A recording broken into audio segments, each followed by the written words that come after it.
बिस्मिल्लाहिर्रहमानिर्रहीम। आज की इस वीडियो में हम डिस्कस करेंगे 10th क्लास उर्दू का मुकम्मल पेपर पैटर्न कि वो कौन से शॉर्टकट मेथड हैं जिसके ज़रिए आप 10th क्लास उर्दू के पेपर में भी पूरे जो 75 नंबर हासिल कर सकते हैं। ये जो वीडियो है ये पंजाब के तमाम बोर्ड्स के लिए है और जो बोर्ड का न्यू पेपर पैटर्न है एसएल लॉज उसके मुताबिक बनाई गई है। इंशाअल्लाह इस वीडियो के आखिर में आपके साथ एक मुकम्मल पेपर भी शेयर करूंगा जिससे आपको 100% कन्फर्म हो जाएगा कि आपका 10th क्लास उर्दू का जो पेपर है ये किस तरह होता है, इसमें एमसीक्यूज़ कैसे होते हैं, शॉर्ट क्वेश्चन कहाँ से आते हैं, मजमून कहाँ से आते हैं और आपने इसको कैसे अटैम्प्ट करना होता है। वीडियो शुरू करने से पहले तमाम बच्चों से रिक्वेस्ट है एक दफ़ा दुरूद शरीफ पढ़ के कमेंट में डन लिख दीजिएगा। अल्लाह ताला से दुआ है अल्लाह ताला तमाम बच्चों को उनकी उम्मीदों से ज़्यादा नंबर दे और अच्छे ग्रेड के साथ कामयाब करे। अगर आपको 10th क्लास के तमाम मज़ामीन का गेस्ट पेपर और बोर्ड की स्कीम PDF की फॉर्म में चाहिए तो आप मेरे इस नंबर पर व्हाट्सअप करके तमाम मज़ामीन का गेस्ट पेपर और जो बोर्ड की स्कीम है वो PDF की फॉर्म में हासिल कर सकते हैं। इस दफ़ा 10th क्लास के जो गेस्ट पेपर हैं ये बोर्ड का जो न्यू पेपर पैटर्न एसएल लॉज है इसके मुताबिक बनाए गए हैं। इंशाअल्लाह आप सिर्फ गेस्ट पेपर वाले क्वेश्चन करके 70 से 80% नंबर आसानी से हासिल कर सकते हैं। तो सबसे पहले हम बात करेंगे 10th क्लास उर्दू का जो ऑब्जेक्टिव पेपर होता है जिसको आप MCQs वाला पेपर भी कहते हैं। इसके टोटल जो नंबर होते हैं ये 15 होते हैं। इनकी जो तरतीब है वो कुछ इस तरह से होती है कि आपका जो ग्रामर वाले MCQs हैं 3 MCQs आपकी जो ग्रामर की बुक के वहाँ से पूछे जाते हैं। इसमें एराब और जो तलफ़्फ़ुज़ वाले हैं 2 MCQs आपके यहाँ से आते होते हैं। गज़ल में से 1 MCQs आता होता है। हिस्सा नज़म में से 2 MCQs आते हैं और जो आपके हिस्सा नसर वाले असबाक हैं उसमें से 7 MCQs पूछे जाते हैं। यानी कि ये जो आपके 15 MCQs हैं इनकी तरतीब कुछ इस तरह से होती है। 3 ग्रामर में से आगे, उसमें अराब वाले 2 आगे, गज़ल में से 1, नज़र में से 2 और जो हिस्सा नज़र है इसमें से 7 MCQs पूछे जाते हैं। इसके बाद हम बात करेंगे 10th क्लास उर्दू का जो सब्जेक्टिव पेपर होता है। सब्जेक्टिव पेपर में आपका सबसे पहला जो सवाल नंबर 2 होता है इसमें अशार की तशरीह होती है और आपके जो सवाल नंबर 2 है इसके टोटल जो नंबर होते हैं वो 10 होते हैं। इसमें जो अशार की तशरीह है इसमें हिस्सा नज़र में से टोटल जो शेर दिए जाते हैं वो 4 होते हैं। 4 अशार में से आपने अपनी मर्ज़ी से कोई से 3 अशार की तशरीह करनी होती है और जो गज़ल वाले अशार होते हैं वो टोटल 3 दिए जाते हैं। 3 में से आपने अपनी मर्ज़ी से कोई से 2 अशार की तशरीह करनी होती है और हर शेर के जो 2 नंबर होते हैं टोटल 5 अशार की आपने तशरीह करनी होती है। 3 हिस्सा नज़र में से और 2 हिस्सा गज़ल में से और आपके टोटल जो नंबर बनते हैं सवाल नंबर 2 के वो टोटल 10 होते हैं। इसके बाद आपका जो क्वेश्चन नंबर 3 होता है इसके टोटल जो नंबर होते हैं ये 10 होते हैं। इसमें आपके पास 2 पैराग्राफ दिए जाते हैं। इन पैराग्राफ की आपने तशरीह करनी होती है सियाक़ो सबाक़ के लिहाज से, साथ में अल्फाज के मैनी भी लिखने होते हैं। यानी कि जो पैराग्राफ दिए जाते हैं इनके नीचे कुछ लफ्ज़ों को अंडरलाइन किया जाता है, उन अल्फाज के आपने मैनी भी लिखने होते हैं और उस सबक के मुसन्नफ़ का नाम भी लिखना होता है और किस सबक में से वो पैराग्राफ लिया गया है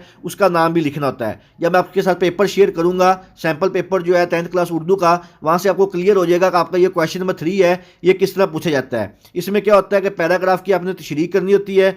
पहला हिस्सा नसर के निसफ असबाक में से होगा जबकि दूसरा हिस्सा बकाया निसफ में से होगा। यानी कि आपके जो 2 पैराग्राफ होते हैं इसमें से जो पहला पैराग्राफ का हिस्सा होता है वो आपके जो निसफ सबक होते हैं वहाँ से लिया जाता है और जो बाकी का निसफ होता है एक वहाँ से लिया जाता है। इसमें अपने मुसन्नफ़ का नाम भी लिखना होता है। यानी कि ये पैराग्राफ जो है ये किस असबाक में से लिया गया, उसके जो मुसन्नफ़ है उसका क्या नाम है, आधा नंबर उसका होता है और जो सबक का नवान है कि कहाँ से ये लिया गया है आपने वो भी लिखना होता है, आधा नंबर उसका होता है। जो ख़त कशीदा अल्फाज होते हैं यानी कि जिन लफ्ज़ को नीचे लाइन लगाई जाती हैं उनके आपने मायने लिखने होते हैं, 2 नंबर इसके होते हैं और जो तशरीह होती है आपने जो सियाक़ो सबाक़ के लिहाज से करनी होती है 5 नंबर उसके होते हैं। 2 पैराग्राफ टोटल होते हैं, इसका दोनों में से आपने एक करना होता है और इसके 10 नंबर होते हैं। इसके बाद आपका जो क्वेश्चन नंबर 4 होता है सब्जेक्टिव पार्ट का 10th क्लास उर्दू का, ये आपके मुख्तसर सवालात होते हैं, इनके आपने जवाब देने होते हैं। टोटल सवाल जो होते हैं वो 8 होते हैं। 8 में से आपने 5 के जवाब देने होते हैं। हर सवाल के 2 नंबर होते हैं और ये जो आपका क्वेश्चन है ये टोटल 10 नंबरों का होता है। इसमें से जो 5 जो सवाल हैं वो आपके हिस्सा नसर वाले सबाक में से पूछे जाते हैं, 2 जो सवाल हैं वो हिस्सा नज़र में से पूछे जाते हैं और जो 1 सवाल है वो गज़ल में से पूछा जाता है। यानी कि टोटल 8 होते हैं। 8 में से आपने 5 करने होते हैं। अगर आप हिस्सा नसर वाले जो सवाल हैं यही सारे करके चले जाएं तो आपका ये जो क्वेश्चन नंबर 4 है ये अटैम्प्ट हो जाएगा। इसके बाद आपका जो क्वेश्चन नंबर 5 होता है सब्जेक्टिव पार्ट का, इसमें आपने सबक का खुलासा लिखना होता है और इसके जो नंबर होते हैं ये 5 होते हैं। आपको 2 अनवान दिए जाते हैं, दोनों में से आपने किसी एक के ऊपर लिखना होता है। जो पहला अनवान होता है वो आपके किताब का जो पहला निसफ हिस्सा है वहाँ से लिया जाता है और जो दूसरा निसफ होता है दूसरा वहाँ से लिया जाता है। अगर आप पहले निसफ के जो खुलासे हैं उनको अच्छी तरह करके चले जाएँ तो इंशाअल्लाह आपका जो क्वेश्चन नंबर 5 है ये अटैम्प्ट हो जाएगा। इसके बाद नेक्स्ट आपका जो क्वेश्चन नंबर 6 होता है, जो कि बहुत ही इंपॉर्टेंट पार्ट होता है, जिसमें आपने मजमून लिखना होता है और इसके टोटल जो नंबर होते हैं ये 15 होते हैं। आपको 3 टोटल मजमून दिए जाते हैं, उन तीनों में से आपने किसी एक के ऊपर मजमून लिखना होता है डिटेल के साथ, और इसके सवाल नंबर 6 के जो टोटल नंबर होते हैं ये 15 होते हैं, और आपने कम से कम 3 से 4 पेजेस का जो है ये मजमून लिखना होता है, फिर जाके आपको 15 में से 13 या 14 नंबर दिए जाते हैं। इसके बाद हम बात करते हैं आपका जो लास्ट क्वेश्चन होता है, क्वेश्चन नंबर 7 जो होता है, इसमें आपके पास एक पैराग्राफ दिया जाता है। आपने उस पैराग्राफ को पढ़ के जो नीचे क्वेश्चन दिए जाते हैं 5, उनके आंसर देने होते हैं। हर सवाल के 2 नंबर होते हैं, और ये आपका जो क्वेश्चन नंबर 7 है ये टोटल 10 नंबर का होता है। तो ये थी आपकी 10th क्लास की जो बोर्ड की स्कीम है। अब मैं आपके साथ मुकम्मल पेपर एक है जो सैम्पल पेपर है वो शेयर करता हूँ, वहाँ से आपको मजीद पता चल जाएगा कि आपका जो पेपर है वो किस तरह होता है। तो सबसे पहले हम 10th क्लास उर्दू का जो ऑब्जेक्टिव पेपर है मैं आपसे वो शेयर करता हूँ। इस तरह आपका ऑब्जेक्टिव पेपर होता है। इसके लिए आपको जो टोटल वक्त दिया जाता है वो 20 मिनट होते हैं,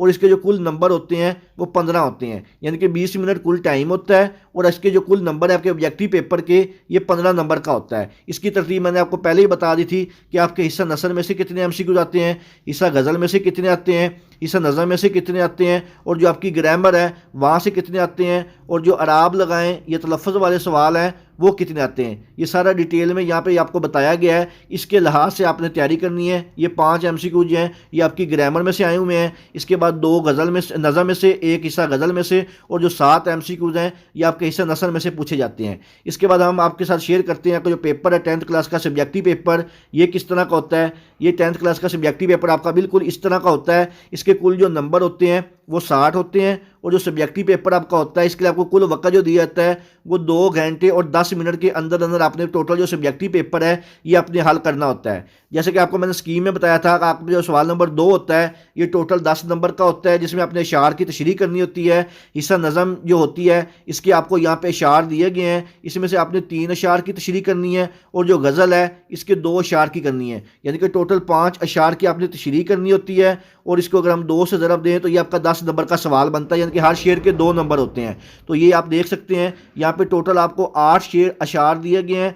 8 में से आपने 5 करने होते हैं। जो हिस्सा नज़म वाले हैं इसमें से आपने 3 करने हैं, और जो गज़ल वाले हिस्से हैं इसमें से 3 में से आपने 2 करने होते हैं। इसके बाद नेक्स्ट आपका जो क्वेश्चन होता है क्वेश्चन नंबर 3 के नाम से, जैसे आपको मैंने स्कीम में बताया था कि इसमें आपने तशरीह करनी होती है। ये तशरीह आपने कैसे करनी है, आपके पास 2 पैराग्राफ दिए हुए हैं, इन दोनों में कोई भी चॉइस नहीं है, आपने ये दोनों पैराग्राफ की तशरीह करनी है, और इसके जो टोटल नंबर हैं ये 10 होते हैं। तशरीह आपने कैसे करनी है कि आपने जिस पैराग्राफ की तशरीह करनी है इसके आपने मुसन्नफ़ का नाम भी लिखना है, सबक का अनवान भी लिखना है, और जिन अल्फाज के पर ये लाइनें लगाएंगी हैं इनके आपने मायने भी लिखने हैं। तो 5-5 नंबर का ये पैराग्राफ है। इनकी जब आप तशरीह करेंगे तो इसके टोटल जो नंबर होंगे वो 10 होंगे। इसके बाद आपका जो क्वेश्चन नंबर 4 होता है इसमें आपके पास ये टोटल 8 सवाल दिए जाते हैं। 8 में से आपने कोई से 5 सवालों के जवाब देने होते हैं। हर सवाल के 2 नंबर होते हैं, और ये जो आपका सवाल है टोटल 10 नंबर का होता है। इसके बाद नेक्स्ट आपका जो क्वेश्चन नंबर 5 होता है इसमें आपको 2 अनवान दिए जाते हैं। इन दोनों में से किसी एक के ऊपर आपने खुलासा लिखना होता है, और इसके जो नंबर होते हैं ये 5 होते हैं। पहला जो अनवान होता है ये आपके पहले निस्फ सबक में से आता है, और जो दूसरा होता है ये बाकी निस्फ में से आता है। इसके बाद आपका जो क्वेश्चन नंबर 6 होता है जो कि बहुत ही इंपॉर्टेंट होता है, जो आपने मजमून लिखना होता है। आपके पास 3 टॉपिक दिए जाते हैं, इन तीनों में से आपने किसी एक के ऊपर मजमून लिखना होता है, और इसके जो टोटल नंबर होते हैं ये 15 होते हैं। इसके बाद आपका जो लास्ट क्वेश्चन नंबर 7 होता है, आपके पास एक पैराग्राफ दिया जाता है, इसको आपने पढ़ना होता है, और पैराग्राफ को पढ़ के नीचे दिए गए जो 5 सवाल हैं इनके आपने जवाब देने होते हैं। 2 नंबर का एक सवाल होता है, और इसके टोटल जो नंबर होते हैं ये 10 होते हैं। तो ये था आपका 10th क्लास का मुकम्मल जो पेपर पैटर्न है। इंशाअल्लाह ताला आप पंजाब के किसी भी बोर्ड से ताल्लुक़ रखते हैं, आपका सारा का सारा जो पेपर है इसी पैटर्न के मुताबिक होगा। इसके अलावा अगर आपके ज़हन में किसी किस्म का कोई भी सवाल हो आप मुझसे कमेंट सेक्शन में पूछ सकते हैं। दुआओं में याद रखिएगा। जज़ाकल्लाह। अल्लाह हाफ़िज़।